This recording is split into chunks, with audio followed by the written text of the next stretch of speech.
Hello and welcome all. I'm Dr. Mukmohit Singh. Good evening, ladies and gentlemen, and all the doctors who are watching this video from across the world. I would like to congratulate you for completing this MBBS and entering into the next phase of life. So, of course, I know the utility of time. I know we are just 300 hours away from the exam, approximately, if you just calculate. I don't want to scare you for this that the exam is just on your head, but please mind it that this time these 300 hours are going to define that what are you going to do after 1 month or so, whether you'll be working in as a doctor in one of the medical colleges or hospitals in India or preparing. So give your best heart and soul into it. These 300 hours are going to define what you're going to do for the next year. So without wasting much of time, let's get started right away.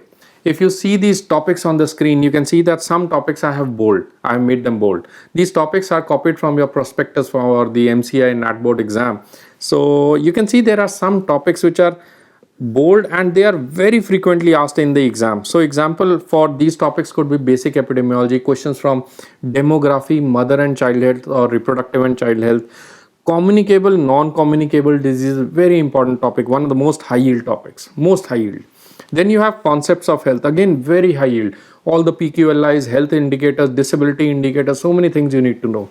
Then is MCH and demography, of course, one of the most favorite topic. I know that in community medicine, see all the professors, they already know that people who are doing graduation from outside the country, they will come to India and practice, and they might not be so much acquainted with the public health system or the healthcare system of our country. And that's the reason community medicine gets 30 marks out of all the subjects as per the subject weightage, and therefore it is important.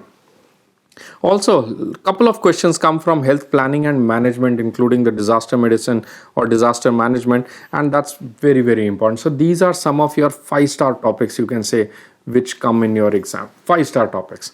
So let's get started. Let me just comprise everything and give it to you in a ready-made, ready-to-eat form so that you do the best in your exam. So let's start it on.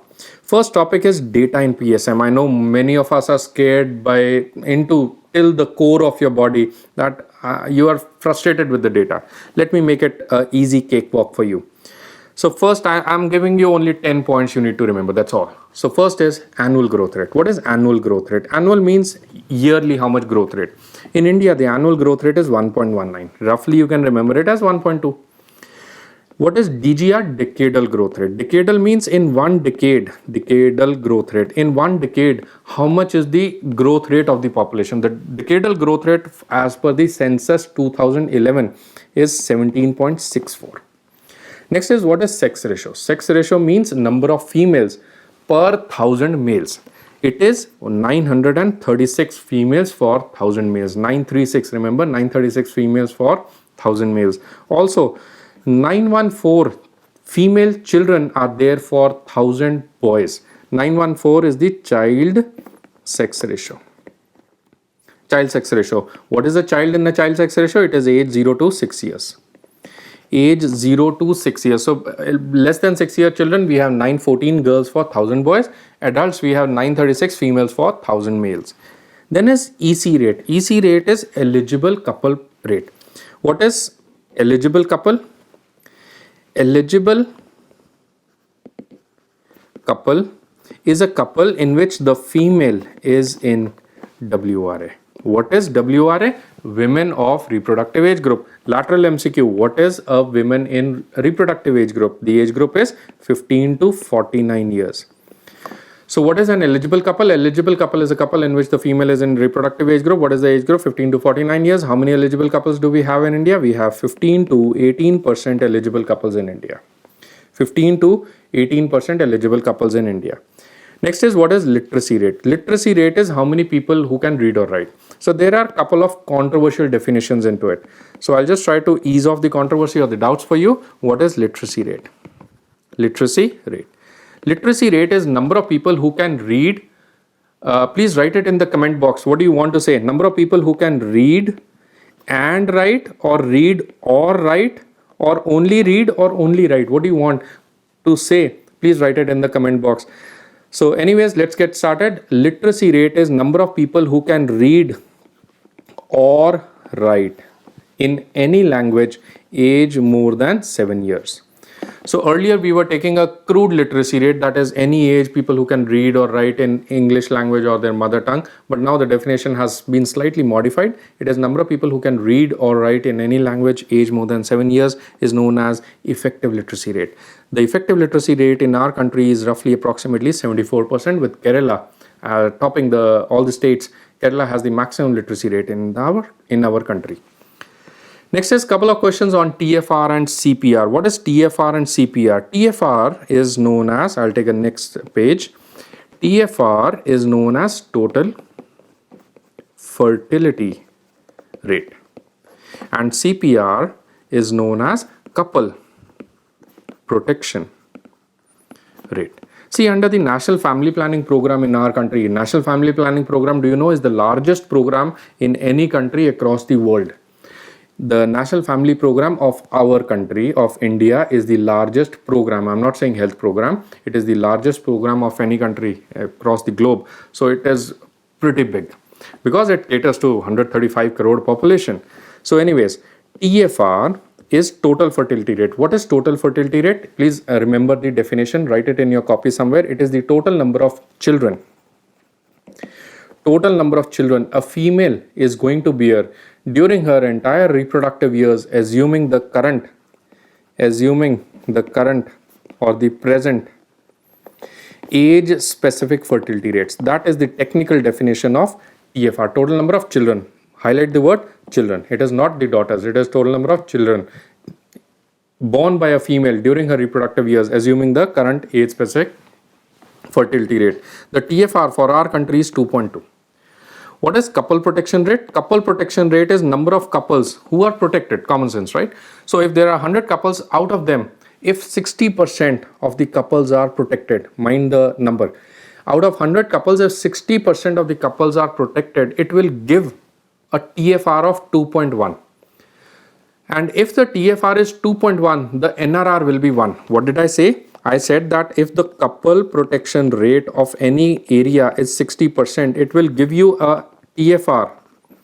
It will give us a TFR of 2.1. And if the TFR is 2.1, it will give us the NRR. What is NRR? Net reproduction rate. Net reproduction rate of 1. 1 means the replacement level. 1 means the replacement level, that is the population is going to be started. So now the TFR I already told you is currently is 2.2 for India. The couple protection rate is somewhere hovering around 54-55%. So that means if the couple protection rate is not 60, it is less than 60, that is 54%. Therefore the TFR is not 2.1, it is 2.2, more number of children, right? And therefore the NRR will be slightly higher, and we want the couple protection rate to be high. The TFR will automatically come down. Remember these words. These are also the targets of the National Family Planning Program, that couple protection rate 60%, TFR 2.1, NRR 1. Out of these, please remember the complete family size. The complete family size of our nation is given by the TFR. Total fertility rate is a very good indicator of the complete family size of an area. So that was about the TFR and the CPR. Next is what are the SRS indicators, that is the MMR, IMR. What is MMR? MMR is, please write down in the comment box, what do you think is MMR? MMR is maternal mortality rate or maternal mortality ratio? Answer is maternal mortality ratio. It is a maternal mortality ratio, it's not a rate.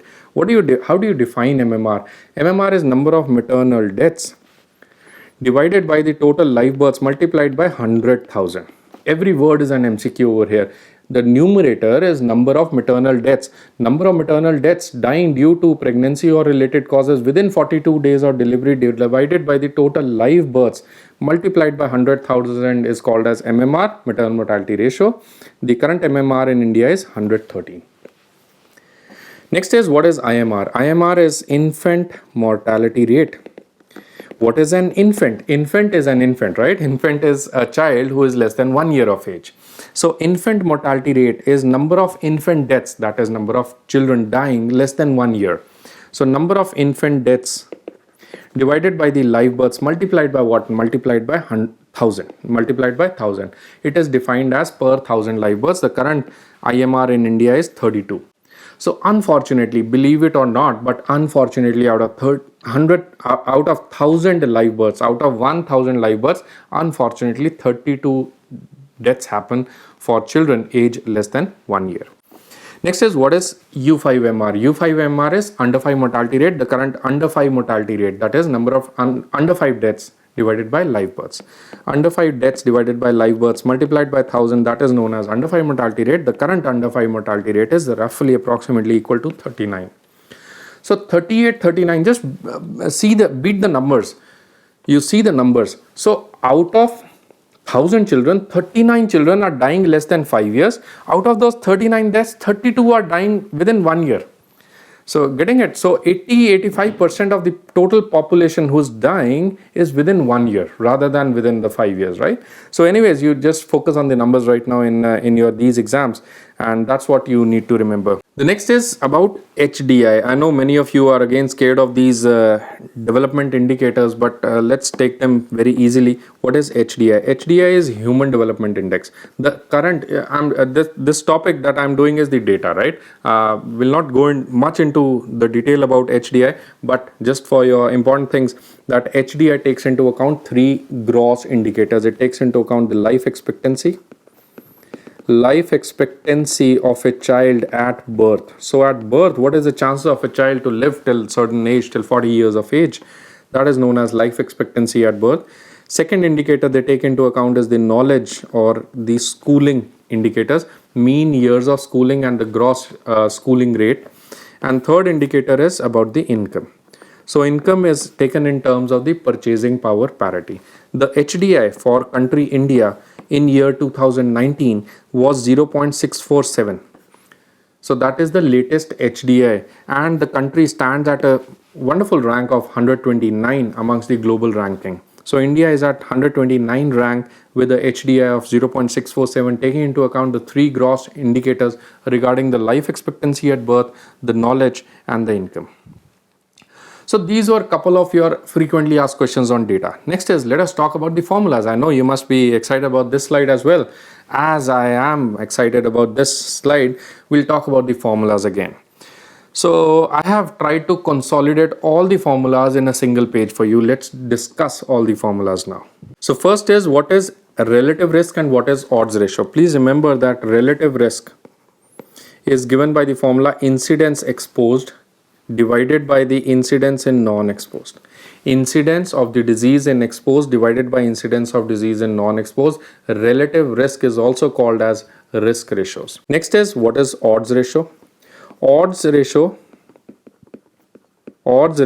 is also known as a cross product ratio. It is given by the formula AD over BC. So if you draw a 2 by 2 table like this, you have the number of people who are diseased and number of people who are disease free or healthy on left side and right side, and you have number of people who are exposed to a risk factor and number of people who are non-exposed to a risk factor. So if the cell is A, B, C and D, so what is odds ratio? It is a cross product ratio. It is A into D over B into C. What is relative risk? Relative risk is incidence exposed divided by incidence in non-exposed. Relative risk is found out in cohort studies. Odds ratio is found out in case control studies. Remember this very, very clearly. Relative risk is, it's a ratio. It is the risk of disease in exposed group divided by risk of disease in non-exposed group. How do you do that in terms of ABCD? It is given by the A over A plus B. That is what is disease chances in the exposed group. Why? Because which is the exposed group? The exposed group is on the top. So A over A plus B divided by the chance of disease in the non-exposed group, that is C over C plus D. This is the formula for relative risk or risk ratio. Next is, what is the formula for attributable risk or population attributable risk? So what is this attributable risk and what is this population attributable risk? The attributable risk is given by the formula incidence exposed minus incidence non-exposed divided by incidence in the exposed group. That is the formula for attributable risk. Attributable risk is also calculated from cohort studies because it takes into account the attributable risk, or it takes into account the chance of having disease, or it takes into account the incidence of disease. All the words mean the same. They all are from cohort studies. Next is, what is the formula for population attributable risk? Population attributable risk, it tells you how much will be the decrease in the disease with a unit change in the risk factor. It is given by the formula incidence in the total population minus incidence in the non-exposed divided by incidence in the total population. You need to remember these 4-5 formulas. Very, very frequently asked. Sometimes NAT board can cross the boards and give you a tougher MCQ. That's the maximum they can do. They can give you a tougher MCQ in terms of calculating AR or PAR, but otherwise please remain static with this answer. That is with this formula you need to remember relative risk or risk ratios and odds ratios. Next, let us talk about the sensitivity, specificity, PPV and NPV. A couple of questions on this.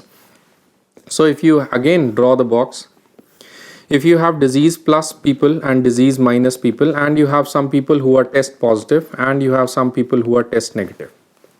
So in this you have true positives, then you have true negatives, false positives, and you have false negative. So what is the formula for sensitivity? Sensitivity, please remember, is given by the formula true positives divided by total disease plus, what does that mean? True positive plus false negative. On the other hand, what is specificity? Specificity is given by the formula true negatives divided by total healthy. What is total healthy? True negatives plus false positive. Okay. Next is, what is the formula for? So next is, what is the formula for positive predictive value? PPV. PPV is given by the formula true positives divided by total test positives. So who are test positive? That is TP plus FP. Next is, what is NPV? NPV is given by the formula true negatives divided by total tested negative. That means true negatives plus false negative. So in very simple words, in common sense words, I would like to just summarize this whole story that this is TP, this is TN, this is FP, and this is FN. You have the disease plus and the disease minus, test plus and the test minus. Pretty simple. What is sensitivity? Sensitivity is given by the formula TP divided by the total thing. What is specificity? That is true negative divided by the total healthy. What is PPV? That is true positive divided by the total tested positive. And what is NPV? True negative divided by the total tested negative. So that becomes very easy for you. Mind you, I'm telling you this for sure, you are going to get a question on this. This is like very few exams are there which don't have a question on this. This will be there in your exam. And now the next is couple of formulas I have gathered from biostats. Don't stress out. Biostats is, you don't get so many questions from biostats. It's a very low yield topic. So let's have a quick discussion about what all things you need to remember for bare minimum things. First is, what is standard deviation? Standard deviation is given by the formula whole under root summation x minus x bar whole square divided by n. In case it is a small sample, in case the sample is small, what do you mean by a small sample? Where the frequency or the number of subjects of the sample is less than 30. So if the sample size is less than 30, then the formula is n minus 1, otherwise it is simple n. Next is, what is variance? Variance is given by a symbol V. Variance is SD whole square. SD whole square. Next is, what is coefficient of variation? Coefficient of variation is given by a very simple formula, that is standard deviation over mean into 100. Coefficient of variation, it actually tells you about the difference of or the variation in different populations or in different groups. So if there are two groups, which group has more variation, you are going to calculate the coefficient of variation. For details, you need to watch the lectures or the videos in Marrow application. But over here in this short span, best is you can revise the formulas. If you have done it, very good. If you have not done it, no problem. At least do the formulas. Fourth thing that you need to know is what is standard error for mean and standard errors for proportions. Standard error for mean and standard error for proportion. Standard error for mean is given by the formula SD over square root n, whereas standard error for proportion is given by the formula PQ over n whole under root. Again, that same problem, the concept of standard errors, you need to watch the videos, but at least remember the formulas, because maybe you get a question of directly calculating the standard error for mean or the proportion. Next is couple of things you may be asked about correlation. What is correlation? Correlation, please remember, is always between two variables. You have a y variable and a x variable. It is always pictographically represented. You have a y axis and an x axis, and let us say if y increases with increase in x, so it will be something like this, right? So the correlation or the scatter plot will be something like this. This type is known as a positive correlation.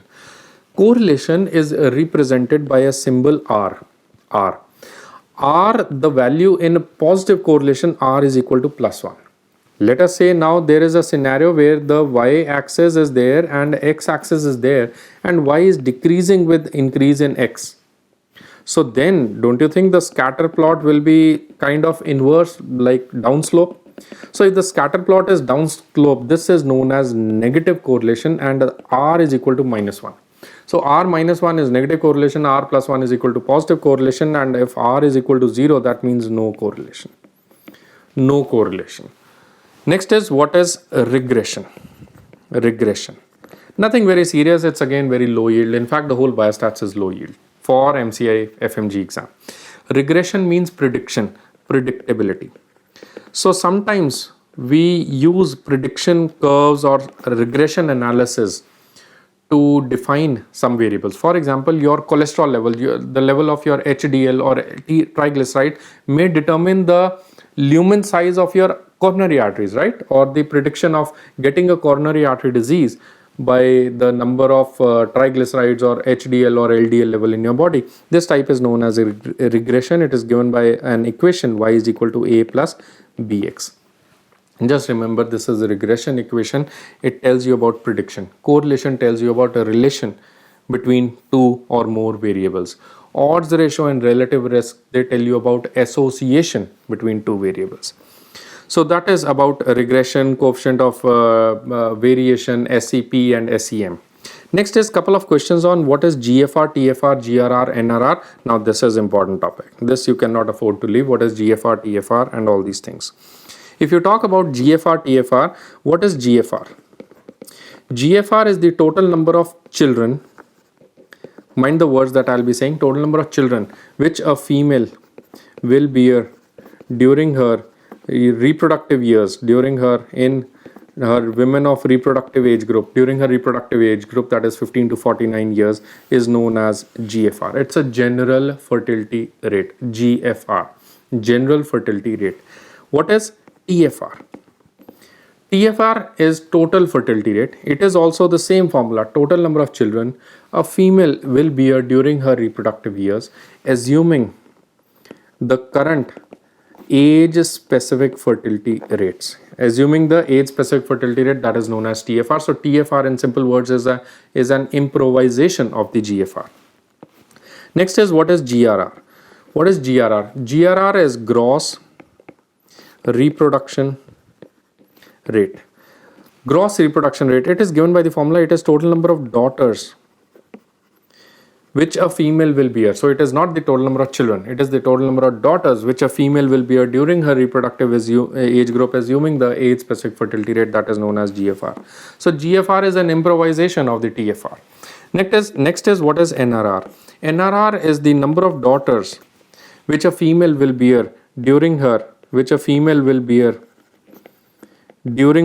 entire lifespan, or during her reproductive age group, like till her reproductive age group, will bear during her entire life, assuming the age specific fertility rates and age specific death rates or the mortality rate. That's very important. That's the reason I told you till the end of reproductive age group. So the female, of course, is going to bear children only during her reproductive age group, but there are chances of death even before that.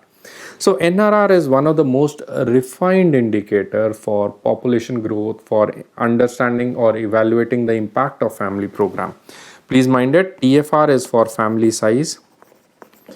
TFR is a proxy indicator of family size, and most sensitive indicator is net reproduction rate. So these are very important definitions which you get often in your exam.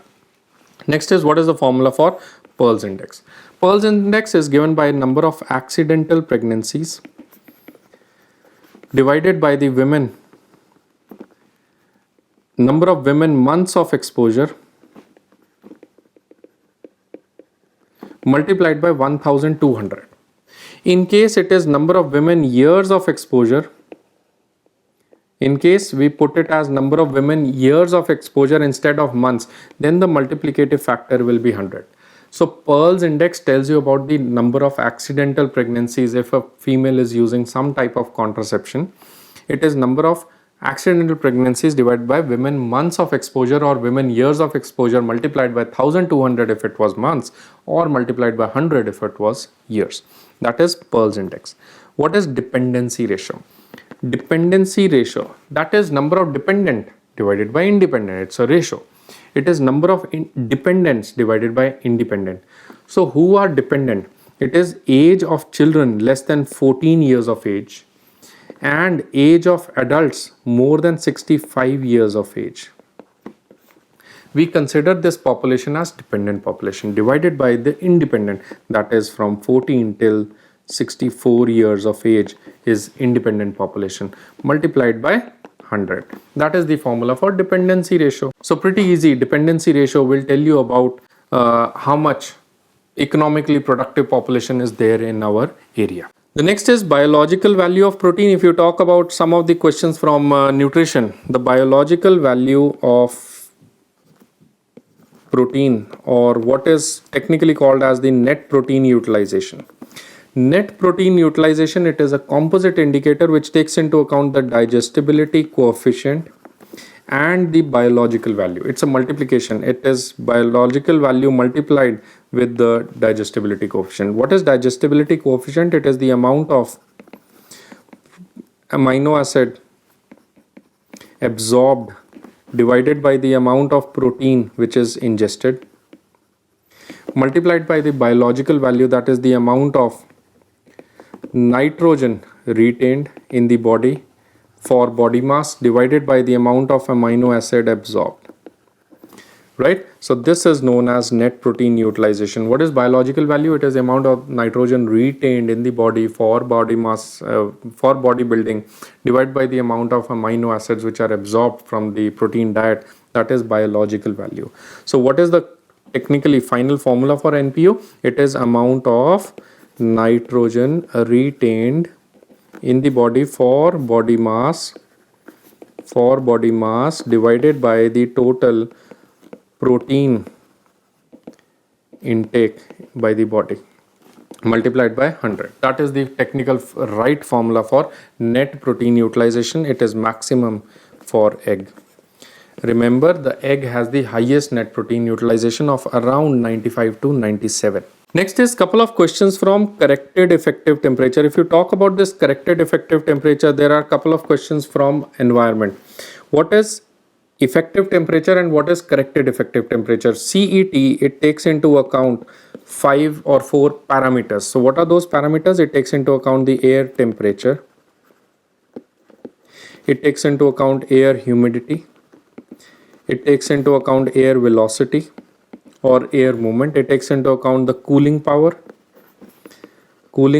of air, and it also takes into account the radiant heat or the convection heat, radiant heat or the convection heat or the transferred heat. All these together indicators are corrected effective temperature, but this all without the radiant heat is known as effective temperature. So technically speaking, you have 3 temperatures. You have air temperature, effective temperature, which takes into account air temperature, movement, velocity and cooling power, and you have a corrected effective temperature which takes into account everything, that is effective temperature plus the radiant heat. That is corrected effective temperature. And last is, I think we have already discussed about annual growth rate, the literacy rate, MMR, IMR, SBR and PNMR. What is SBR?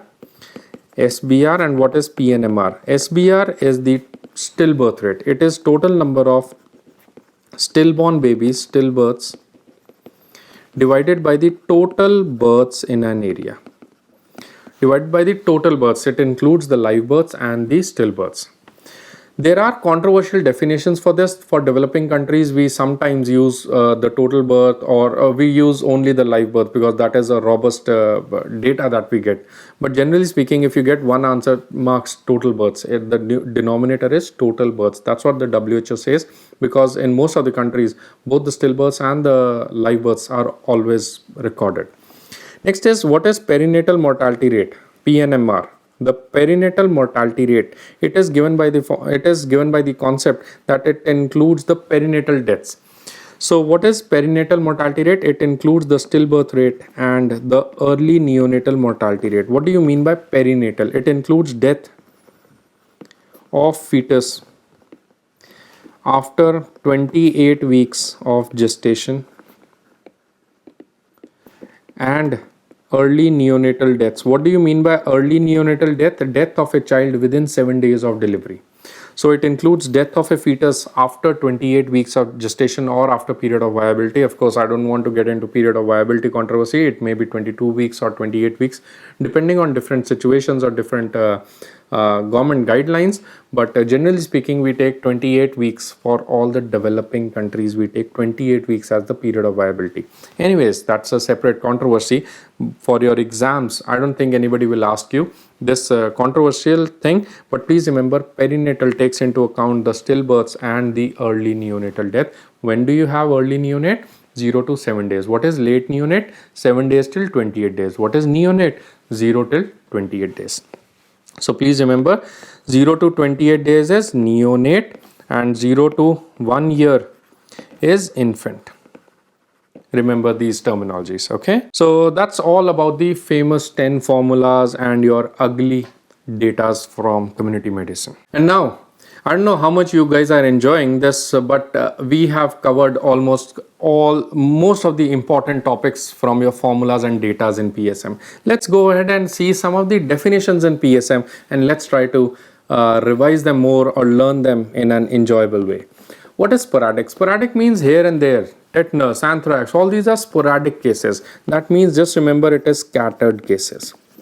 Just one word, right? These are all definitions. What is endemic? Endemic means persistent presence of a disease in a single area, in a defined area. It means persistent presence of a disease in an area. What is epidemic? Epidemic means sudden outburst. You have cholera outbursts, you have plague outbursts, you have diphtheria outbreaks, you have epidemics, measles epidemics. So what is epidemic? Increase in number of cases. It means increase in number of cases which is more than 2 standard deviations or which is more than 80% of the expected frequency. Mark these words. These are potential MCQs. What is epidemic? Epidemic is sudden rise in number of cases which is more than 2 standard deviation or which is more than 80% of the expected frequency. Next, what is pandemic? Pandemic, you all know pandemic, COVID pandemic, we had influenza pandemic, we had swine flu pandemics. Pandemic is sudden rise in number of cases which is across 2 continents. So whenever a disease crosses 2 WHO regions, we call that disease as a pandemic. So of course it should be pandemic, public health disease which is of international concerns. What is a case, subclinical case and carrier? I've got a lot of queries on this. What is case, subclinical case? See, very simple. I don't want to write down over here. It's so simple. Case is whenever I get a fever with the chills and rigor, I'm a case of malaria. But sometimes the disease, listen to the word, the pathogenesis persists in the person. The disease persists in the person, but the patient is not showing any signs of or symptoms of the disease, but the disease is present. It could be infectious disease, it could be non-infectious disease. Example is thyroid. So you have subclinical hypothyroidism. So there are subclinical means the disease per se is present, but the patient does not show the clinical features of disease. So disease is present and the sign and symptoms is not present. What is a carrier? Carrier, the disease is not present. No disease, no pathogenic changes in the body, but the patient may harbor the infectious agent and transmit. So carriers are one of the most important causes of endemicity or epidemicity of a communicable disease. Normally we don't say that he's a carrier of coronary artery disease, right? Non-communicable disease will not have a carrier stage, right? That's funny and that's common sense. Carrier stage will be for communicable disease, where the infectious agent might be harboring in my body. Subclinical could be for communicable these are similar terminologies, but many times students get confused. Now, carrier stage can be of many types. You can have chronic carriers, healthy carriers, convalescent, and incubatory. Out of these, for your exams, you may forget everything, but don't forget about the chronic carrier stage. Very frequently asked. So what are chronic carriers? We have chronic carriers for malaria, we have chronic carriers for typhoid, you have chronic carriers for hepatitis B, for meningitis. And also, I would like to highlight, this is a 5-star, very frequently asked topic, healthy carriers. So now, MCQ is, what are healthy carriers? See, chronic carrier is a carrier who is harboring a disease for many long time. Convalescent carrier is a person who has already had disease. Now, after the disease, the patient is still harboring the infection. The disease is no more there. The infection is still persistent. What are incubatory carriers? Incubatory carriers are where the patient is in the incubation period. That means the patient has not started developing the signs and symptoms of disease, but the infectious agent is present. So some communicable disease, they are infective during the incubatory period as well. Example for sure, I think everybody of us know it is COVID-19 infections. What are healthy carriers? Healthy carrier is a person who is only harboring the infection. He never has had disease and he will never have disease. So healthy carriers can be typically people who are maintaining the they act as reservoirs of infection. So polio, typhoid, cholera, diphtheria, meningitis. You can remember it as DPT, community medicine. Diphtheria, polio, typhoid, cholera and meningitis. DPT, community medicine, DPT-CM, that is DPT-CM. Next is couple of questions they ask you about modes of transmission. This is also a 5-star topic for you. Modes of transmission can be of 2 types. You can have direct mode of transmission or indirect mode of transmission. Direct modes of transmission could be where we have direct touch. So direct touch or direct contact, droplet transmission, contact with soil, inoculation or vertical transplacental transmission. Out of this, mostly, sometimes students get confused on this point. What is a droplet transmission? Please remember, droplet is different from droplet nuclei or airborne transmission. Droplet nuclei and droplet, when I sneeze, there will be some droplets which fall here. Those are bigger droplets, and there will be some droplets, small droplets, which will keep on flying in the air for a couple of hours or minutes or some time. So those small things which keep on flying are known as droplet nuclei. They are different from droplet infection. So droplet nuclei is considered as an indirect transmission. So remember, for direct transmission, contact, droplet transmission with soil, transplacental and inoculation on skin. Indirect transmission could be vehicle borne.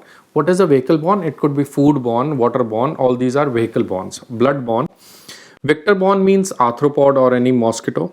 Airborne, we have already discussed, that is droplet infection or by dust. Fomite, this pen is a fomite. Any articles or inanimate things we use, pen, pencils, table, anything, wires, everything, these are all fomite borne infections. And of course, unclean hands, they are the most common source of infections. All these are indirect. Remember, what are the examples? For example, in your MCQ exam, you will be asked about which of the following is direct or indirect mode of transmission. Next is again couple of definitions. What is primary case, secondary case, index case, attack rate, secondary attack rate, incubation, generation time and serial interval. What is primary case? Please remember, the first case in the community is known as primary case. What is secondary cases? It is the subsequent cases which arise from the primary case. Subsequent cases which arise from the primary case within incubation period, that is known as secondary case. What is index case? Index case is the first case which is observed in the community, which is under the observation of a doctor or which comes to the attention of a physician, that is known as index case. So index case is usually a primary case, but sometimes we may also miss the primary case and the index case could be a secondary case. Next is almost similar definitions. What are attack rates and what are secondary attack? Attack rate is the total number of cases, total cases divided by the susceptible population or the total population in an area which are exposed to that particular pathogen or the agent, multiplied by 100. That is known as attack rate. It could be 100, it could be 1000, it could be 10,000, whatever number, depending on the rarity or commonality of a disease. What is secondary attack rate? It is number of secondary cases. Do you know what are secondary cases? It is the secondary cases are the cases which arise from the primary case within one incubation period. It is total number of secondary cases divided by the total susceptible population minus the primary cases. So in this, you take the total secondary cases, you take the numerator as secondary cases, divide by the total susceptible minus primary case. Very, very important point. Multiplied by 100. So many times they will give you in your exam a numerical. This is a important high yield point for you, how to calculate a secondary attack.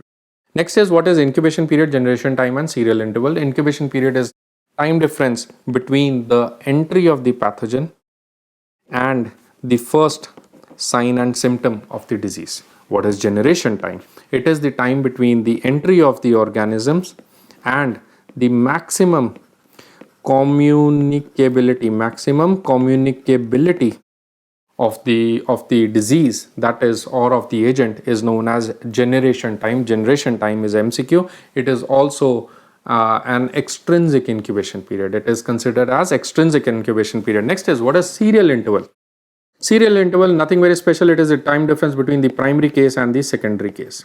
Serial interval is the time difference between the primary case and the secondary case. It roughly tells you corresponds to the incubation period. But of course, initially for COVID-19, we started with the primary case, then we have the secondary cases, we calculate the serial interval. That gives you a hint about what is happening with the incubation period. So these are your very frequently asked definitions from your communicable disease and non-communicable disease chapter. So now let us start with some questions from your communicable disease. I'll be just cruising through the major important topics. So if you talk about tuberculosis, how do we diagnose tuberculosis? The diagnosis of tuberculosis is done using a sputum microscopy and chest x-ray. That is the best. But if you're given single best answer, please mark sputum microscopy. That is the most sensitive and specific investigation for diagnosis of tuberculosis. However, the confirmation, in some doubtful cases, we use NAT test. What is NAT test? It is nucleic acid amplification test. We have two types which are available with us currently, which are approved by the National Tuberculosis Elimination Program also. We have a CB-NAT, that is cartridge based nucleic acid amplification test, and we have a TrueNAT. TrueNAT, it is a cost effective, it is less cheap, it is less expensive, it is more cheaper compared to CB-NAT, and TrueNAT is also approved by the Government of India, Ministry of Health and Family Welfare, National Tuberculosis Elimination Program. So these are some basic things. If you talk about the diagnostic algorithm, we don't want to go into much detail, but just very quickly to revise that you have a presumptive TB patient, then you do two things together, that is you do chest x-ray and you do the smear examination. After this, the patient may have smear positive or the patient may be smear negative. If the patient is smear positive, then we call that as microbiologically confirmed TB. So in case it is smear positive, it is microbiologically confirmed TB, and in case it is smear negative, then you do CB-NAT, because that's a second line of investigation. CB-NAT could be Mycobacterium TB detected, or it could be Mycobacterium TB is not detected. If it is not detected, then you are either considering alternate diagnosis or you take it as tuberculosis, clinically diagnosed TB. In case the CB-NAT says that yes, Mycobacterium is detected, then you watch for rifampicin resistance and then you grade accordingly. But again, if it is Mycobacterium TB detected, it is called as a microbiologically confirmed TB. So basically you have two types of TB, clinically diagnosed TB and microbiologically confirmed TB. What is microbiologically confirmed TB? It is TB, tuberculosis due to which is after sputum positivity or after CB-NAT in case the X-ray shows some shadows. Okay. So remember what is microbiologically confirmed tuberculosis case. Now in case of treatment for tuberculosis, please remember for all the drug sensitive TB. It has been changed just now in June 2020. So I'm not very sure whether you'll get a question on treatment, yes or no. But yes, you should be knowing this, that drug sensitive TB, we give 2 months of HRZE. What is HRZE? H stands for isoniazid. R is rifampicin. Z is pyrazinamide, and E is ethambutol. E is ethambutol. So we are giving in drug sensitive TB, that means for category 1 or category 2. So whatever it is, if the patient is drug sensitive, that means sensitive to rifampicin and to isoniazid, we give 2 months of HRZE plus 4 months of HR and E. These are given as daily regimes, daily treatment. In case of H mono or polydrug regime, please remember the treatment of choice is 0. 0 is ZERO, that is pyrazinamide, ethambutol, rifampicin, and O is something special. O is not ofloxacin, it is levofloxacin. So we give 6 months of 0 regime. 0, it's easy to remember this way. In case of MDR TB, that is multi-drug resistant TB or rifampicin resistant tuberculosis, we either give a conventional or a longer MDR, or we give a shorter MDR. This is what was recently changed in June 2020, new TB module. So shorter MDR, we give 4 to 6 months of moxifloxacin, kanamycin or amikacin injections, ethionamide, clofazimine, pyrazinamide, high dose isoniazid. HH stands for high dose isoniazid and ethambutol. So you can remember it by this mnemonic: 4 to 6 months of Choksi. C stands for clofazimine, H stands for high dose isoniazid, O stands for moxifloxacin. It's a ofloxacin or a moxifloxacin. K is for kanamycin, pyrazinamide, ethambutol and ethionamide. So all these are 4 to 6 months of intensive phase, and you have 5 months of COZE, 5 months of COZE. So clofazimine, O stands for moxifloxacin, pyrazinamide and ethambutol. So I don't think you need to remember the longer MDR, although we have incorporated bedaquiline into it. Bedaquiline is not given for drug sensitive TB, it is not given for shorter MDR regime. Remember these words. So this was some treatment for tuberculosis. Coming to the latest advances in TB, I think you all know that the TB program, the name is changed. It is not known as RNTCP, it is now known as NTEP, National Tuberculosis Elimination Program. The new strategy which was incorporated in NTEP is active search of cases. This is house-to-house detection of cases. Universal NAT, we have already discussed that first modality. When a patient comes, we do sputum and we do chest x-ray, and in case the sputum is negative, only then we were doing CBNAT. Now the NTEP is trying to have universal CBNAT for everyone, so that we know the rifampicin status of every patient, even if the patient is sputum positive. So it is known as universal NAT. So it is in the implementation phase, but if some MCQ asks you about newer things, this could be an option. Nikshay Poshan, this was asked in one of the PG entrance exam as well just recently. What is Nikshay Poshan? That all the TB patients, they are getting rupees 500 per month for their nutritional expenses. So just to promote better nutrition in TB patients. Then you have 3 I's. What is 3 I's? That is for case detection. You have infection control practices,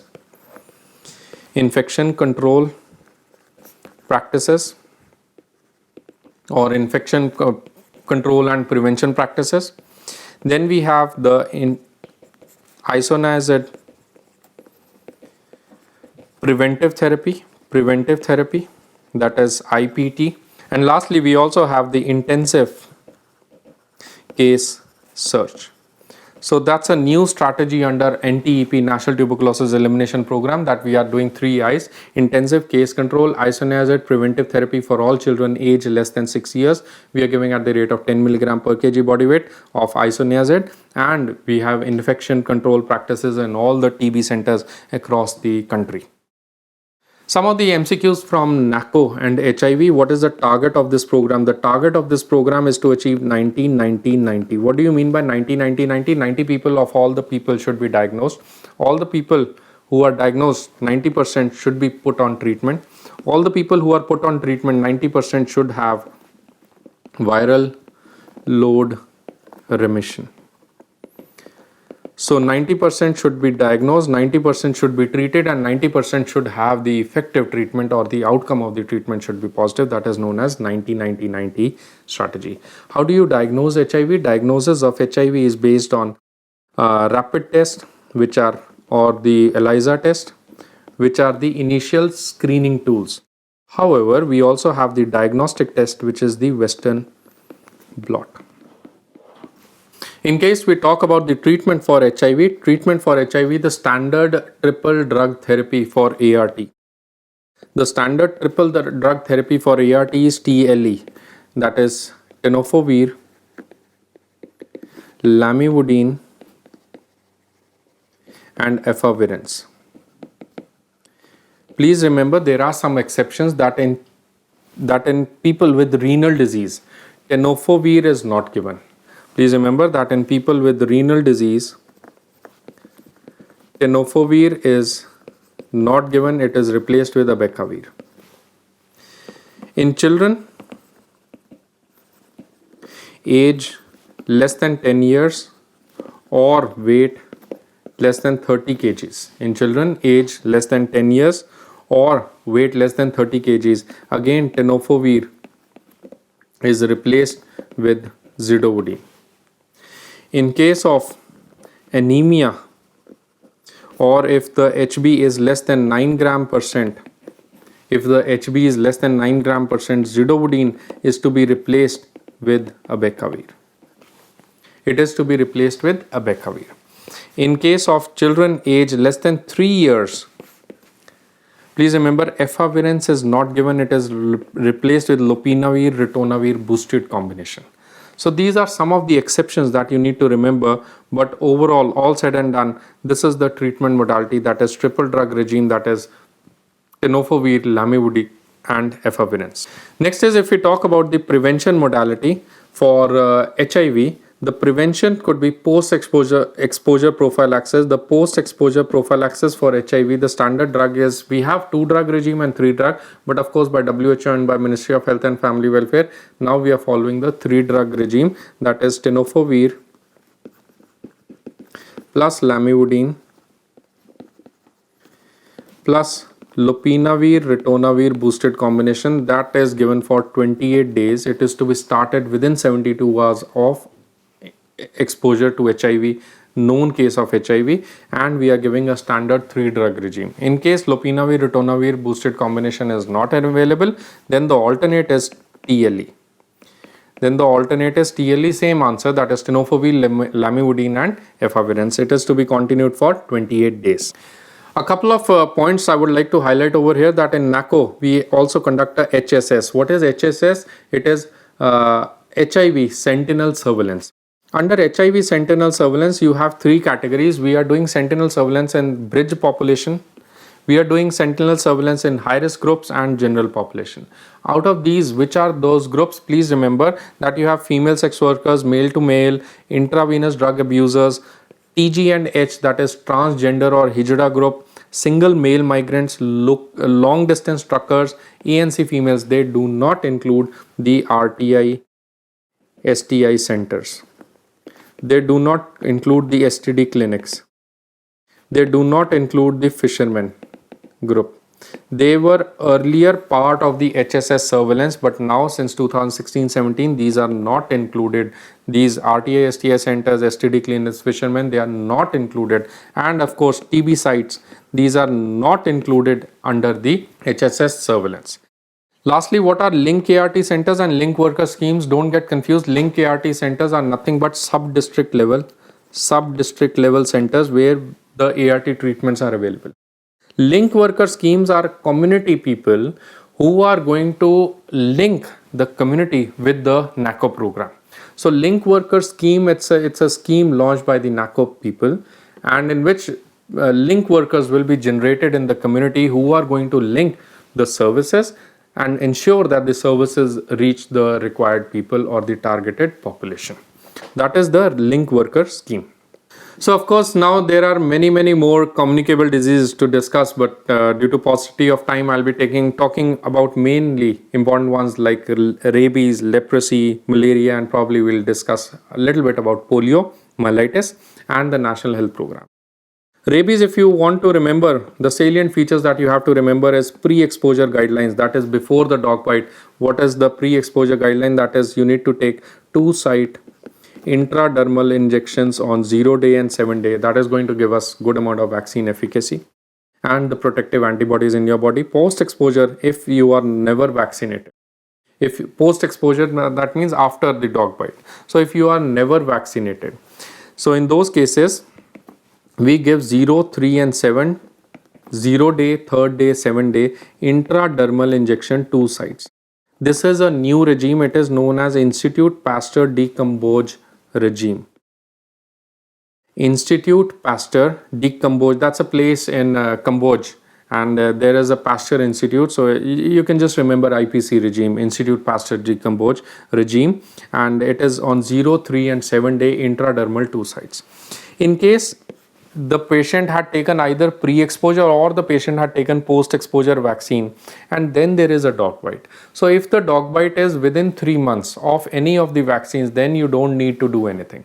In case it is after 3 months of any of the vaccine, pre-exposure or post-exposure, then we need to take a re-exposure vaccine.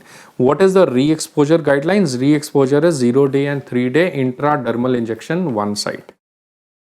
0 and 3 day intradermal injection single site, that's all. So that is a re-exposure category only if your vaccination is more beyond than 3 months.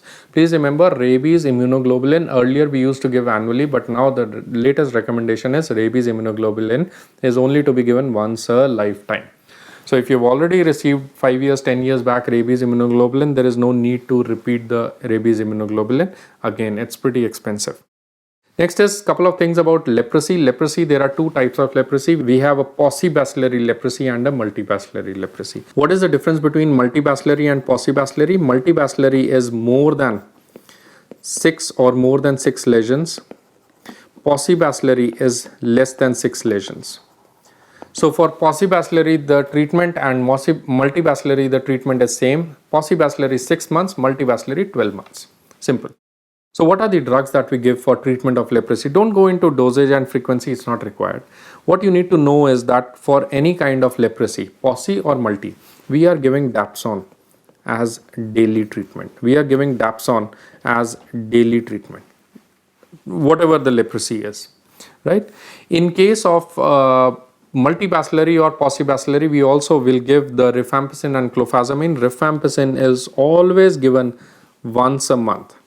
It is only given as a supervised dose, that is a supervised rifampicin dose. It is given once. However, clofazimine is given daily in case of adults. It is given alternate day in case of children 10 to 14 years, and less than 10 years it is given twice weekly. So clofazimine, you have graded doses. Dapsone is daily dose, rifampicin is monthly dose. Just remember, 3 drugs are used: Dapsone, rifampicin and clofazimine. Multibacillary 12 months, paucibacillary 6 months of treatment is given for leprosy. All these are under the National Leprosy Eradication Program. National Leprosy Eradication Program. Please remember, the best indicator for awareness of leprosy in the community is grade 2 disability, level of grade 2 disability in population, in new cases. In the new cases, that is the best indicator for awareness of leprosy in the community. However, the most sensitive indicator for leprosy is ANCDR. That is very commonly used. It is an annual new case detection rate, ANCDR. Prevalence is not a very good indicator for assessment of leprosy, because leprosy, it's a long-term duration disease, right? So these are 2 things you need to remember for leprosy. Next is couple of questions they ask you about NVBDCP and malaria. First is, what are the diseases under the National Vector-Borne Disease Control Program? This has been a question asked a couple of years back. How many diseases are there? There are 6 diseases: malaria, dengue, Kala Azar, chikungunya, lymphatic filariasis and Japanese encephalitis, right? So please tell me, write it in the comment box, which disease, all are mosquito borne except one disease. Which disease is out of the blue? So answer is, I'm waiting for your answers. The answer is, all diseases are mosquito borne except Kala Azar. Kala Azar is sandfly borne. Okay, next MCQ. What is the treatment of malaria? Treatment of malaria, the standard drug that we are giving is chloroquine. So please remember, for Plasmodium vivax, the drug of choice is chloroquine. It is given at the dose of 25 milligram per kg body weight. Given over 3 days, it is given on 3 days, 10, 10 and 5 milligram per kg body weight, given on day 1, day 2 and day 3. Plus we also give primaquine at the dose of 0.25. It's easy to remember, chloroquine 25, primaquine 0.25. Given at the dose of 0.25 for 14 days, it is given daily for 14 days. Chloroquine for 3 days. For Plasmodium falciparum, the drug of choice is ACT-SP. What do you mean by ACT-SP? We give artesunate plus sulfadoxine plus pyrimethamine. This is the drug we give for ACT-SP for Plasmodium falciparum. But please remember, in case of Plasmodium falciparum infection in the northeastern states, those 7 sister states, Meghalaya, Manipur, Assam, Tripura, Arunachal Pradesh, Mizoram, in all these 7 sister states in the northeastern states, the drug of choice is different from what is followed in the whole country because of fear of resistance to artesunate. So in those areas, we are giving artemether with lumefantrine. The dosage you don't need to remember, lumefantrine, but lumefantrine 120 milligrams and artemether in the dose of 20 milligram, we give it on daily doses for 3 days. So this ACT-SP is also given for 3 days and ACT-AL is also given for 3 days. Please remember, I had this question coming from one of the student as well, that do we give primaquine for falciparum? Answer is yes, we give. In both the cases, we give primaquine at the dose of 0.75 milligram single dose. It is given as single dose on day 2 of the treatment. So please remember, that is the treatment for malaria. The drug of choice is chloroquine. The drug of choice is chloroquine for Vivax. For falciparum, drug of choice is artesunate or artemisinin based combinations. So next is, let's have a word about poliomyelitis and NPSP. NPSP stands for what? NPSP stands for, please write it in the comment box below. NPSP is what? So I'll wait for your answers and then discuss what is NPSP. Anyways, going ahead, poliomyelitis, if you talk, is what is VDPV and VAP. So VDPV is vaccine derived poliovirus. Vaccine derived poliovirus. It is usually from the P2 strain. So P2 strain causes a lot of changes or mutations, and that mutations, it is due to mutations. There might be some aberrant genetic changes which causes this VDPV, that is vaccine derived polioviruses. What is VAP? VAP is vaccine associated paralytic polio. Vaccine associated paralytic polio is commonly due to the P3 strain of the wild poliovirus, and it is a aberrant immune reaction to the OPV which we are giving. So mind it that what is VAP? VAP is vaccine associated paralytic polio. VDPV is vaccine derived poliovirus. It's a new type of virus. This vaccine derived is a new type of virus, and that is the reason we are scared of this VDPVs. And that's the reason we have stopped giving the P2 oral polio strain. We are giving P1 and P3. We have skipped this P2, and that is why we are giving the bivalent oral polio vaccines. So what is VAP? Vaccine associated paralytic polio, that is P3 strain. It is due to P3 and it is due to aberrant mutation. Remember this, it is due to aberrant mutation. We are giving bivalent OPV. What is bivalent OPV? We are giving P1 and P3 strain. What is the incubation period? Please remember, 7 to 20 days is the incubation period for poliomyelitis. And yes, does it show a iceberg phenomena? It shows a good amount of iceberg phenomena. For one case, there are 75 subclinical cases. It has a lot of subclinical cases are present, and that's the reason it shows iceberg phenomena. The reporting indicators for National Polio Surveillance Program, please remember, what is the AFP rate? We are expecting an AFP rate of more than 1 AFP reported per lakh population per year. What is AFP? AFP is acute flaccid paralysis. In what age group is it done? It is done in all children age less than 15 years. So age less than 15 years, we are doing AFP surveillance. In those children, we have to find AFP. AFP could be due to Guillain-Barré, AFP could be due to traumatic neuritis, could be due to transverse myelitis, could be due to poliomyelitis, enterovirus, so many things are there. So the AFP reporting rate of the population should be more than 1 case of AFP per lakh population per year. And the stool collection should be there, and there should be more than 80% stool adequacy rate should be achieved. So these are two very important indicators. If you have seen the video about poliomyelitis and National Polio Surveillance Program, you will definitely remember these numbers, and they are very frequently asked in your exam. What is the indicator for reporting indicator for National Polio Program? And that is National Polio Surveillance Program, AFP.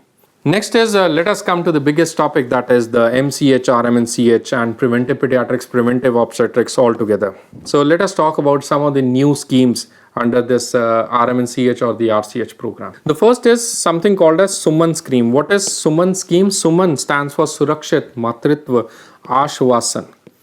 Surakshit Matritva Ashvasan, it is basically a service guarantee program in which we are trying to say that the government is in a mission mode to save the maternal deaths and to stop the maternal deaths or prevent maternal deaths and prevent the infant mortality deaths. So who are the beneficiaries? This could be your potential MCQs. The beneficiaries of the program could be all pregnant females, all mothers up to 6 months post delivery, and all sick newborns. So basically we are trying to prevent the early neonatal deaths or the neonatal deaths, and we are preventing the maternal deaths. That is what is this Suman scheme. Next is what is NRC. NRC is Nutritional Rehabilitation Centers. Nutritional Rehabilitation Centers, these are special made centers for severe acute malnutrition children. So in these centers we are giving them food to eat. What type of food? We are giving them starter diet, we are giving them catch-up diet, and we are giving them a transition diet or a maintenance diet. So these type of food we are giving to the children along with micronutrients. We are giving them zinc, we are giving them the iron, we are giving them proteins, fats for their good nourishment. So for severe acute malnourishment children, we have nutritional rehabilitation centers. These are 24/7 working areas called as NRC, established under the RCH program. What is MA? MA. What is a MA? MA is of course mother. MA stands for Mother's Absolute Affection. I hope you all must be knowing about BFHI. I didn't cover this topic right now because I presume that everybody of us know what is BFHI. BFHI stands for Baby Friendly Hospital Initiative. So Baby Friendly Hospital Initiative was started long back in 1990s.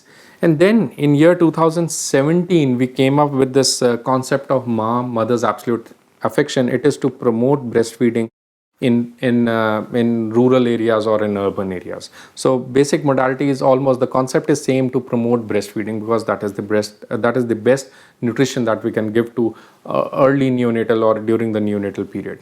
Next is, recently we launched another scheme, that is Lakshya program. What is Lakshya? It is Labor Room Quality Assurance program. So basically in all the delivery centers and nursing homes where deliveries are taking place, we have to ensure, right, there's a good quality of the delivery practices. The instruments are safe, the table is safe, the OT light is good. So everything is assured and there should be a recovery room. Everything has to be assured under the labor room quality. So MA for breastfeeding, NRC for severe acute malnourishment children, Suman is for saving the maternal deaths and infant mortalities. And what is this last thing? That is Parivar Vikas Mission. Parivar Vikas Mission is technically for all the WRA females. We are giving them iron folic acid, we are giving them contraceptive devices for their overall health protection, right? So Mission Parivar Vikas is technically, if you are asked one word, it is basically to promote contraceptive use amongst the WRA females. And if the unwanted pregnancies are saved, that is going to boost the health status of almost all the females in the country, because again, too frequent are major causes of maternal deaths in India. So that is what is Mission Parivar Vikas, to promote contraceptive use in WRA females. But of course, we are also giving them iron folic acid under the Anemia Mukt Bharat guidelines. We are very now going to see. So now this table, I think you must have seen it couple of times. This is from the latest Anemia Mukt Bharat guidelines. Anemia Mukt Bharat guidelines. Anemia Mukt Bharat guidelines. So under these guidelines, you have to remember three things. What are the beneficiaries under this program? To each beneficiary, what is the duration for which we give iron folic acid tablets or the supplements? and what is the dose. Three things. So if you talk about the beneficiaries, we are giving children less than 5 years of age, 5 to 10 years of age, school going children, all boys and girls, and out of school only girls. Mind you, I'll repeat again, school going all boys and girls, out of school only girls. WRA females from Mission Parivar Vikas, what we just discussed right now, pregnant females and lactating females. So to all these groups we are giving iron folic acid. When or how much iron folic acid? If you talk about how much, pregnant female, they will get daily iron, all other will get weekly iron. Children less than 10 years of age, 5 to 10 years of age, school going adolescent children or out of school girls and WRA females, weekly iron. And children who are less than 5 years, we are giving them bi-weekly iron. Next is, what is the dose? Dose is very easy, nothing very special. All the standard dose is 60 milligram of iron and 500 micrograms of folic acid. That's a standard dose. So 60 milligram folic acid, 60 milligram iron and 500 micrograms of folic acid, that is standard. But for children age 5 to 10 years, we are giving them special thing. Please remember, 45 milligram iron and 400 micrograms of folic acid. And children 6 months to 5 years of age, you need to remember 20 milligram of iron and 100 micrograms of folic acid. So please remember, less than 5 years, we are giving bi-weekly dose of 20 and 100. Adolescent children or children after 5 years, we are giving them weekly based on their dosage of the iron and folic acid. And this is what you need to remember it by heart. Pregnant females, we are giving 60 milligram elemental iron, 500 micrograms of folic acid all through their pregnancy. Please remember, as the first trimester is over, we give them second trimester, third trimester, 180 days before delivery, 180 days after delivery. So total we are giving iron folic acid for 1 year to all pregnant and lactating females. Very, very ultra important Anemia Mukta Bharat guidelines for you. Next is couple of questions being asked from Rashtriya Bal Swasthya Karyagram. Rashtriya Bal Swasthya Karyagram has 4 Ds, that is defects, congenital defects, deficiencies, diseases of the childhood and developmental delays. So you need to remember these diseases if you can, but anyways the last minute revision points for you is you need to remember the deficiencies. Vitamin A deficiency, vitamin D, severe acute malnutrition, goiter and anemia. These are the deficiencies this program is catering for. So we are doing surveillance and management and prevention of these deficiencies along with other defects, developmental delays and other diseases of the childhood, right? Next is, let us have a few words about the immunization program or the Mission Indradhanush of India. So at birth, just a very quick revision, at birth, we are giving BCG, OPV and Hep B. 3 injections, 3 vaccines are given, BCG, OPV and Hep B. OPV is oral vaccine, right? At 6, 10 and 14 weeks, 6th week, 10th week and 14 weeks altogether, I'm discussing, we are giving OPV, we are giving pentavalent 1, 2 and 3, rotavirus 1, 2 and 3, plus fractional IPV. FIPV stands for fractional IPV, fractional IPV, injectable polio vaccine. It is given on 6 weeks and 14 weeks, not on the 10th week. So you are giving fractional IPV on 6 and 14, not in the 10th week. And we are giving PCV, pneumococcal conjugate vaccine 1 and 2. On 6 weeks and 14 weeks. So remember, at 6 and 14, you are giving to everyone OPV, pentavalent and rotavirus, 3 things. So pentavalent, I think we all know it contains 5 vaccines: diphtheria, pertussis, tetanus, DPT, hepatitis B and H influenza B. So Hib vaccine, hepatitis B and DPT vaccine under pentavalent. Rotavirus is again oral vaccine and it is against the rotavirus, it's a live vaccine. At 9 months, please remember, we are giving measles or MR1 in few areas. We are giving JE1, that is Japanese encephalitis, it's a live vaccine, the first dose, and pneumococcal conjugate vaccine, the booster dose. JE2 is given the next vaccine schedule, that is 16 to 24 months. We are giving them back again JE2, the MR2 or the measles 2 and DPT booster along with OPV booster. So usually 16 to 24 months, you can remember it this way, that mostly all the second doses or the booster is given. Measles, rubella second dose, JE second dose, DPT booster and OPV booster. 5-6 years again DPT booster is given. This is a new addition. You need to remember that 10 to 16 years earlier we were giving tetanus TT injection, but now under the Government of India 2018 guidelines we are replaced TT with TD. TD is to be given and TT is obsolete. It is not given. So 10 to 16 years we are giving tetanus and low dose diphtheria vaccine. For pregnant females also, TT is replaced with TD, that is tetanus and low dose diphtheria, TD1 and TD2. So this is your current mission Indradhanush. Remember, this is your current mission Indradhanush. Under the mission Indradhanush also we started something new, that is the adult JE vaccines. Adult JE vaccines have been started under the JE control program and they are part of the NIS in all the JE endemic areas. Of course, JE is endemic in few coastal areas and in those areas we are giving the adult JE vaccines as well. Please remember a couple of questions they asked you about mission Indradhanush. Please remember, once you start a vaccine, we resume the vaccine. We don't stop and restart the vaccine schedule. So if you have taken DPT and you have one and you have not come for 2 or 3rd, so whenever you come back we'll start with 2 and 3rd. So usually the vaccine schedule is resumed and not restarted. A few points about the cold chain. Cold chain, please remember that which is the most heat sensitive vaccine. The most heat sensitive, that is heat labile, it is scared of heat, that is the varicella vaccine and the measles rubella and the measles or the measles vaccine, BCG and the OPV vaccine.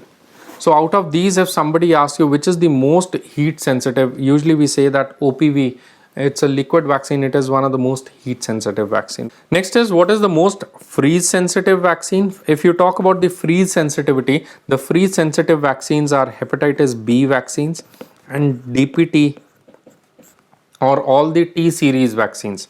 They contain special chemicals which on freezing they lose their potency and therefore these vaccines should never be frozen. So remember, the cold chain temperature is 2 to 8 degrees Celsius and we maintain the cold chain temperature using a dial thermometer. It's a round kind of thermometer and that is a dial thermometer.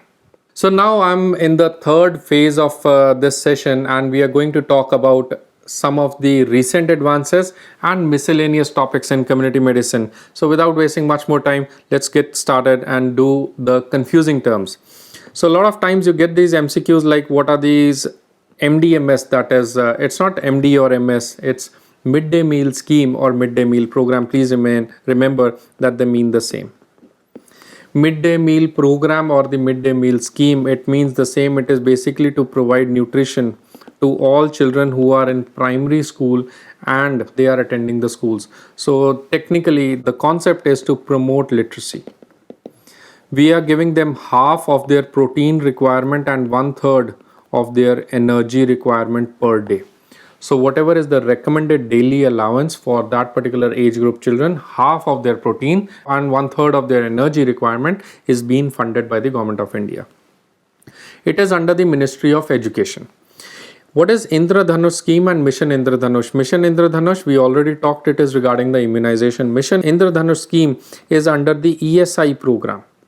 So under the ESI Act, under the ESI program, Employee State Insurance Program, daily the bed sheets of the hospitals are changed from Monday to Sunday and each day the colors of the rainbow are chosen so that it promotes like hygiene and better services to the clients. Next is, what is Jan Arogya Yojana and Jai Vigyan Mission? So Jan Arogya Yojana is nothing, it is the biggest mission mode or the biggest program in the whole world. It is Ayushman Bharat. Ayushman Bharat mission, where we are still wanting to give healthcare benefit of up to rupees 5 lakh rupees per year per family. So it will be disbursed to 50 crore population across the country and that is the biggest health insurance system that we have in India. Next is, what is Jai Vigyan Mission? Jai Vigyan Mission is for prevention of rheumatic fever. It is to make a vaccine, to promote vaccine development for rheumatic fever, to know about the various streptococcal, it is a surveillance project where we want to see which type of streptococci are responsible for what type of fevers and some more research and development into the field of rheumatic fever and its prevention in our country in India. What is Kaya Kalp and Swachh Bharat? Swachh Bharat is to maintain cleanliness in the whole country. It is basically for the solid municipal waste. Whereas Kaya Kalp awards are given to hospitals for hygiene and sanitation and good patient satisfaction within the premises of the hospital. So Kaya Kalp is for hospitals. It is for clean and neat hospitals. It requires good sanitation, good air like cooler should be there, the water should be cold and things and so on. Next is what is Ujala, Ujjwala and Ujjavala scheme. I know it might be sounding very confusing and very frustrating to you, but what is Ujjala scheme? It is to promote LED use in India. What is Ujjwala scheme? Ujjwala scheme, it is to promote LPG use or safer fuel use in India. And what is Ujjavala scheme? Ujjwala is to stop or prevent human trafficking of children and so on. So there are a couple of times these questions are being asked and we do tend to get confused on these. Next is what is this Amrit scheme and Amrut scheme? So I know it might be again frustrating for you that there is just one alphabet change, Amrit and Amrut. Amrit is affordable medicines and reliable implants for treatment. So basically the cardiac stents we have, the knee implants, all these implants that we use in our body have been put a upper limit cap, and the quality of the implant is increased. So low price, better quality, that is under this Amrit scheme. It is basically from the pharma companies in India. And Amrut is under urban development. It is Atal mission for rejuvenation and urban transformation. Urban transformation, it is under the Ministry of Urban Development Ministry. It is Atal Mission for Rejuvenation and Urban Transformation. Amrit is for reliable implants. Amrut is for urban development. Jai Vigyan we have already discussed. It is for rheumatic fever. A couple of questions from NCD 2020. What are the targets of the non-communicable disease goals under the non-communicable disease prevention and control program 2020? So basically we want to have 10% reduction, 10% mark, all these can be MCQs. We want a 10% reduction in two things, alcohol and insufficient physical activity. We want 10% reduction. We want good amount of bigger reduction, 30% reduction in smoking less and in intake of sodium and salt. Very important. Next is we also want a 25% reduction. I have just clubbed them together, right? So 10%, 30%, 25%. 25% reduction in premature deaths from all the non-communicable disease, primarily cardiovascular disease, cancer, diabetes and chronic respiratory illnesses. And 25% relative reduction in prevalence of the high blood pressure or hypertension.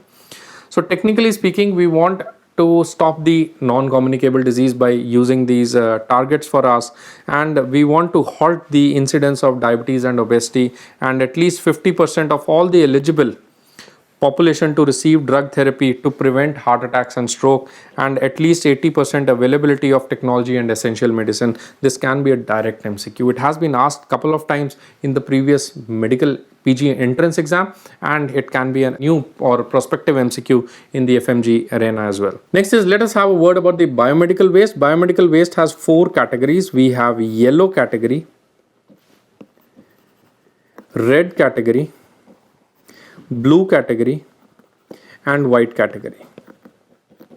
Yellow category, all the things which are infectious, like pathological waste, animal waste, anatomical waste, all these which are infectious, which have to be incinerated, are disposed of in the yellow category. Yellow also contains, please remember, the cytotoxic waste. It also contains the blood bags. Red category, on the other hand, it contains rubber, tubes or plastic. Anything which is made up of rubber or tube or plastic should never be incinerated because of the fear of air pollution, right? Because you're putting chemicals into the air.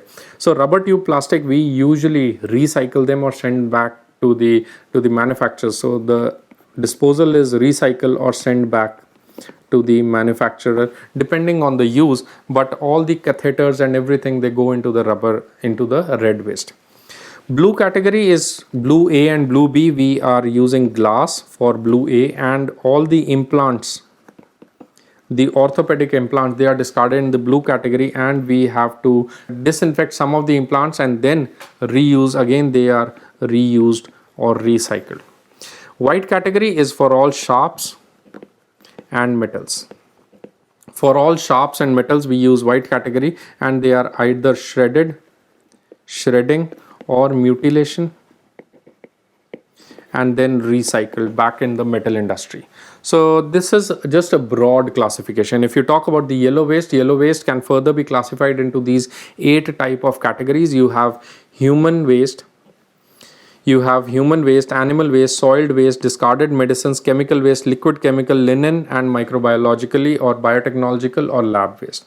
So please remember, all the yellow waste is not pre-treated. No pre-treatment is required. Soiled waste is what is the dressings.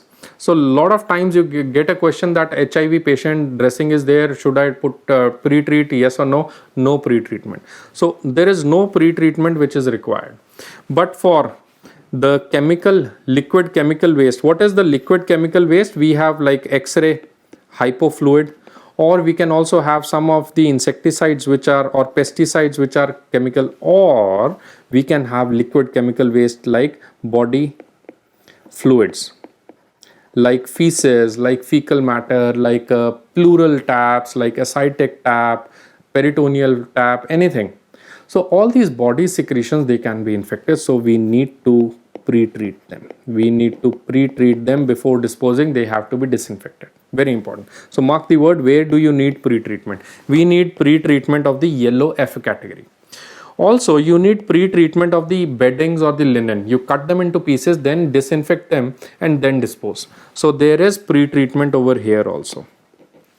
Okay, and last is, you should also know that biotechnology waste, lab waste, that should also be pre-treated. So technically speaking, all the yellow categories are not pre-treated. A, B, C, D, E are not pre-treated. F, G and H, they are pre-treated. Only F, G and H. Next is, let us have a word about the red category. If you talk about the red category, examples for this could be gloves. All types of gloves are discarded in red category. Then you have syringes. Then you have catheters.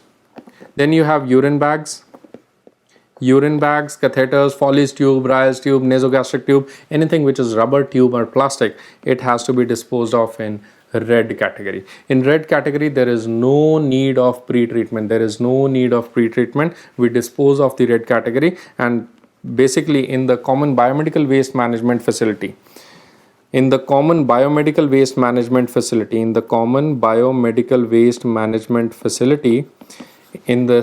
facility, they will disinfect it and then recycle it. But in the clinic, we don't do it. That's what the MCQ comes, that if you have a catheter, if you have anything, how to discard, we just take it and dispose it off in the red bin. And in the common biomedical waste, do they disinfect? Yes, they do disinfect. How will they do disinfection? They can use chemical disinfection, mechanical, using autoclaves, hydroclaves, or anything, or microwaves. We do mechanical disinfection or chemical disinfection, and then they are sent for recycling or reuse. Okay, so that happens with the red category. Next is, if we talk about the blue category. Blue category is glass or implants. So please remember, implants like orthopedic implants, even cardiac pacemakers, but without the batteries, they are put into the blue category. In the blue category, they are put into a blue color cardboard box or a bin, or it could be a blue colored plastic puncture proof bin, and then this material is taken up. Again, no disinfection required. Again, it is sent to the common biomedical treatment facility or the waste management facility people. They will take it, they will disinfect it, and then they will reorganize and send it back to the manufacturers or reuse it. Similarly for sharps, please remember, for white category, for sharps, We do not. There is no pre-treatment. No pre-treatment. Please remember, there is no pre-treatment for blue, no pre-treatment for white.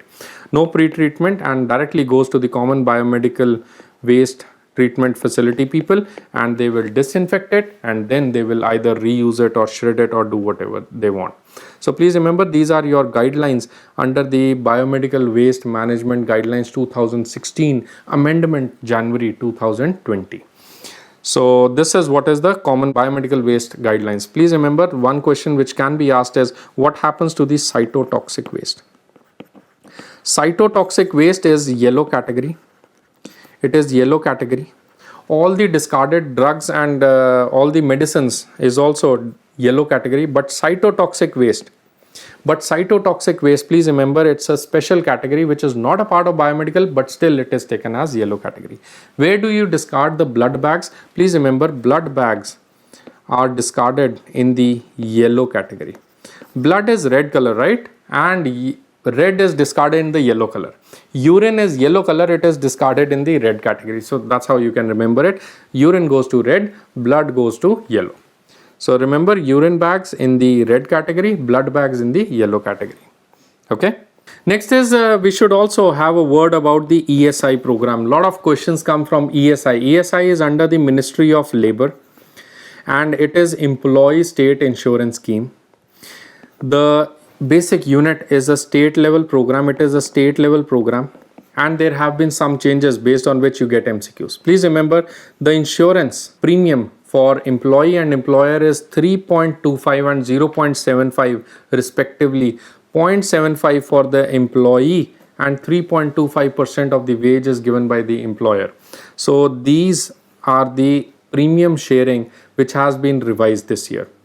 Next is 1/8 by the state government and 7/8 by the center government. Similarly, for eligibility, the amount has been revised that all the people who are earning less than 21,000 INR per month, they are eligible for ESI. Then I think you all know that sickness benefit, extended sickness benefit, enhanced sickness benefit, and maternity benefit. These are 4 major benefits we have. The sickness benefit is applicable for up to 91 days with 70% of the wage. The extended sickness benefit, ESB, is extended sickness benefit. The extended sickness benefit is applicable for up till 2 years, up to 80% of the wage. And enhanced sickness benefit is basically for tubectomy and vasectomy. We give 7 days of leave for vasectomy and 14 days of leave for tubectomy to all people who are eligible. And maternity benefit is up to 26 weeks. So these all have been changes under the ESI program. And funeral expense is still the same. We are having a funeral expense of rupees 15,000 rupees given in cash to the grieved family. Next is couple of questions they ask about these committees. So if you talk about these committees, please remember BHOR committee, it is the boring committee. It gave us the CHC, and the PHC concept, it gave us the public health concept. Mudaliar committee gave us the system on which we are talking again about building an Indian Medical Services Act. So Indian Medical Services based on the Indian Administrative Services was planned and wanted to be executed by the Union Public UPSC, and it's again into talks. This was given by Mudaliar committee. Next is Chadda committee. Please remember, Chadda committee devised something called as the basic health worker. What is basic health worker? What they did was, the malaria worker was given an additional task of family planning and other national health programs and called as a combined medical worker, also called as a basic health worker. But things did not work, and Mukherjee committee was launched in a few years, and they disintegrated or gave it back. The malaria worker was segregated, was differentiated from the basic health worker. So it was delinking of the malaria program. That is Mukherjee committee. Next is Jangalwala committee. Jangalwala committee is known for having the non-practice allowance, for setting up the rules and the job terms and rules for all the employees, medical officers under the Ministry of Health and Family Welfare. Next is Kartar Singh committee. Please remember, Kartar Singh committee is known for launching a new word, that is multi-purpose health worker. Now we have a multi-purpose health worker male and multi-purpose health worker female. It was launched by 1973 Kartar Singh Committee. Srivastav Committee, please remember it by Ma Saraswati. Saraswati is the goddess of education. Srivastav Committee worked for education. They worked for reorientation of medical education, ROME scheme. Reorientation of medical education, that is the ROME scheme, and also to promote referral mechanism in our health system. Bajaj Committee is for manpower about the financial control of the all the health programs, and all these was devised by the Bajaj Committee. So remember, these are particularly easy. Bohr is boring, Mudaliar is for IAS, and Chadda is for malaria work or basic health worker. Mukherjee is for delinking the malaria work. Jangalwala is non-practice allowance. Kartar Singh, multi-purpose worker. Srivastav Committee is important. It has been asked a couple of times. Srivastav is reorientation of medical education and for strengthening the referral mechanisms in our country. Bajaj Committee is for manpower and financial terms. Lastly, this is the last slide I would like to present to you, that please remember the norms for the public health people in India. The nurses, we want the nurses to be 1 per 5,000 population. I would also like to reiterate the point over here that we also want 1 ASHA worker for every 1,000 population. That is the standard norm that we have current. But the proposed was we want 2 ASHAs for 1,000 population, but that is just in proposal phase. It has not yet been implemented. If you're getting a question, please mark 1 ASHA for 1,000 population. That is what is current right now. So nurses, yes, we want, the norm is 1 to 5,000 population. Health worker, we already know that we have 1 health worker for 5,000 population. That is the current you already have studied during your sub centers or the district hospitals or the CHC program. Then trained eye, that's okay for 1 village, but health assistant, this could be your potential MCQ. This can be your potential MCQ. I'm putting a star over here. 1 health assistant we need for 30,000 population. 1 health worker you need for 5,000 population. Remember this, health assistant.